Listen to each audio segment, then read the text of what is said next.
राम राम मंडळी, स्वागत आहे आपलं गावची चौमध्ये. मंडळी, मी आज तुम्हाला असं एक झाड दाखवणार आहे. आमच्या इकडे आहे ना, याला लांडग्याचं झाड असं म्हणतात, बुकरूचं झाड, गोखराचं झाड, अशी भरपूर नावं आहेत. आणि राज्य बदललं का याचं नाव बदलत असतं. तुमच्याकडे ह्या झाडाला काय म्हणताना तुम्ही कमेंटमध्ये नक्की कळवा. आता ह्या झाडाचं आहे ना, हे कच्चं फळ आहे.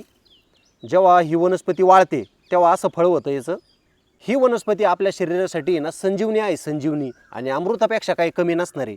जेव्हा आपण शाळेत जायचो ना, तेव्हा आम्ही ह्या वाळलेल्या फळासोबत भरपूर असं खेळायचो बरं का. असे जर फेकले नाही बघा, अंगाला चिटकतात हे असे. आणि मंडळी, जेव्हा लहान होतो ना, तेव्हा हे जे फळं आहे ना, असा भांग पाडायचो आम्ही याने, केस विचरायचो आणि याला शाळेत पण घेऊन जायचो मी. तर मंडळी, आजचा व्हिडिओ बनवण्याचं कारण असं, एक दादा आहेत, त्या दादांना आहे ना दातदुखीचा त्रास होता. तर त्या दादांनी ना एका जणांचा व्हिडिओ बघितला होता. ह्या पानाचा 2 थेंब रस आहे ना आपल्या कानात टाकायचा, म्हणजे आपली दातदुखी आणि दाढदुखी कायमची दूर होईल. पण झालं वेगळंच. कानामध्ये रस टाकल्याच्या नंतर आहे ना त्यांच्या कानाचा पडदा खराब झाला. तर आजच्या व्हिडिओमधून मला तुम्हाला सावध करायचं आहे. जसं त्या दादांनी केलं ना, ह्या पानाचा 2 थेंब रस त्यांच्या कानात टाकला, त्यांच्या कानाचा पडदा खराब झाला. तुमचं असं काही व्हावं नाही, तुम्ही असे उलटसुलट प्रयोग करावा नाही, म्हणून माझं तुम्हाला सतर्क करण्याचं कामच आहे. तुम्ही आयुर्वेदिक प्रयोग कुठलेही करा, पण कानामध्ये कुठलीच वनस्पती टाकू नका. ही वनस्पती टाकू नका, इतर कुठलीही वनस्पती टाकू नका. हां, तुम्ही आयुर्वेदिक काढे प्या, आयुर्वेदिक तेल बनवा, आयुर्वेदिक रानभाज्या खा. हे जे वाळलेले फळं आहेत ना, हे बघा, हे याचं मी तुम्हाला लवकरच तेल बनवून दाखवणार आहे. मी कमीत कमीत वर्षातून आहे ना 2दा हे आहे ना ह्या भोकराच्या फळाचं तेल बनवत असतो. त्याचं कारण असं, आम्ही शेतकरी आहोत. जर एखाद्याचे हातपाय दुखले, गुडघे जर प्रचंड दुखत असतील, तर ते तेल आहे ना फक्त असं 5 ml घ्यायचं आहे आणि व्यवस्थित शरीराची मालिश करायची आहे. तुमचे कसेही गुडघे दुखत असतील, मणके दुखत असतील, त्याला 100% आराम भेटणारच. मंडळी, मी तुम्हाला एक अनुभव सांगतो. काल मी एका कार्यक्रमामध्ये गेलतो आणि मी जेवण करत होतो.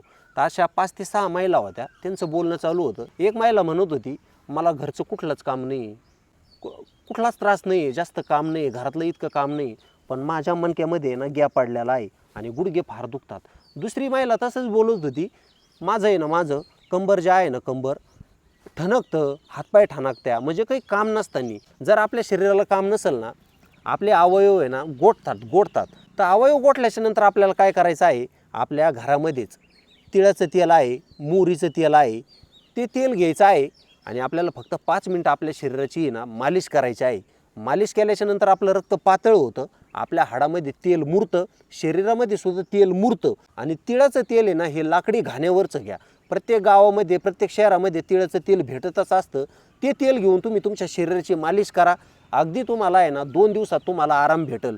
तुम्ही तुमच्या पाठीची, मणक्याची जर मालिश केली ना रात्री झोपताना किंवा सकाळी सकाळी, तर तुम्हाला 2 दिवसात तुमच्या मणकेदुखीचा त्रास तुम्हाला कधीच होणार नाही बरं का. तुम्ही दवाखान्यामध्ये पैसे अजिबात खर्च करू नका. घरामध्ये कुणी असतं, आईवडील असतात, भाऊ असतं, बहीण असतं, त्यांच्याकडून आहे ना पाठीची व्यवस्थित मालिश अशी करून घ्या. आणि मंडळी, मी तुम्हाला लवकरच आहे ना एक व्हिडिओ घेऊन येणार आहे.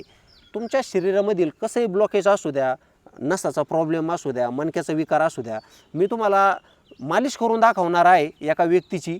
मी कशी मालिश करतो ना, मानेपासून तर कमरेपर्यंत. मी जशी मालिश करेल ना पाठीची, त्याच पद्धतीमध्ये तुम्हाला मालिश करायची आहे तुमच्या पाठीची, फक्त 2 दिवस. त्यानंतर तुम्हाला पाठदुखीचा त्रास आणि मणक्याचा त्रास कधीच होणार नाही. तर चला मंडळी, आजच्या व्हिडिओमधून तुम्हाला सतर्क करायचं होतं मला, की बुवा ही जी वनस्पती आहे, ह्या वनस्पतीचा फेक व्हिडिओ बघून तुम्ही ह्या पानाचा रस तुमच्या कानामध्ये टाकू नका. त्या दादांनी मला भरपूर वेळ विनंती केली की बुवा पांडुरंग दादा, तुमचं गावची चव यूट्यूब चॅनल आहे ना, मी नित्यनेमाने बघतो, पण हे जवळ चॅनल मी बघितलं नव्हतं, मी तुमचे व्हिडिओ बघितले नव्हते, तोपर्यंत मी लोकांचे व्हिडिओ बघून प्रयोग करायचो. ते माझ्या अंगलट आले.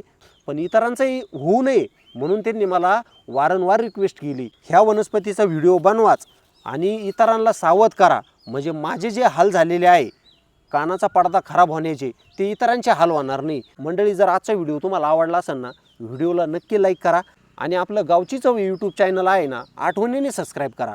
आणि मंडळी, ह्या वनस्पतीबद्दल, हे जे फळ आहे ना, वाळलेलं फळ, हिरवं फळ, ह्या वनस्पतीला तुमच्याकडे काय म्हणतात ते सुद्धा कमेंटमध्ये नक्की सांगा. आणि कुणाकुणाचे ह्या झाडाबद्दल काय काय अनुभव आहेत ना, ते मला सुद्धा नक्की कमेंटमध्ये कळवा. आणि पुढचा व्हिडिओ आपल्याला नेमकं कुठला बनवायचा आहे. आणि एका दादानी कमेंट अशी केली, जी बिलाई झाड दाखवतो ना मी आपले उष्णता मुळव्या दूर करणारं, त्या वनस्पतीला त्या दादांनी विषारी मानलेला आहे.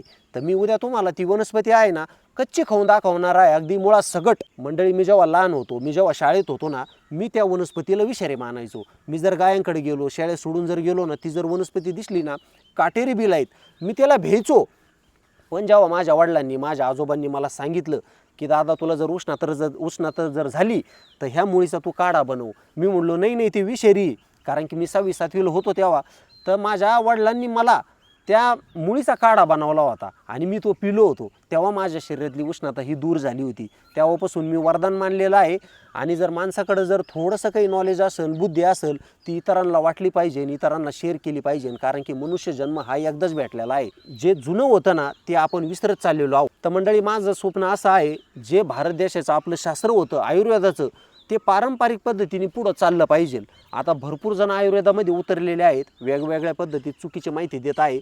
पण माझं कर्तव्य आहे तुम्हाला सतर्क करण्याचं, मला सावध करण्याचं. तर मंडळी चला, जर काही अनुभव माझे सांगण्याचे बाकी राहिलेले असतील तर ते सुद्धा तुम्ही कमेंटमध्ये मला नक्की कळवा. म्हणजे मला सुद्धा ह्या वनस्पतीचा आणखीन फायदा समजून येईल.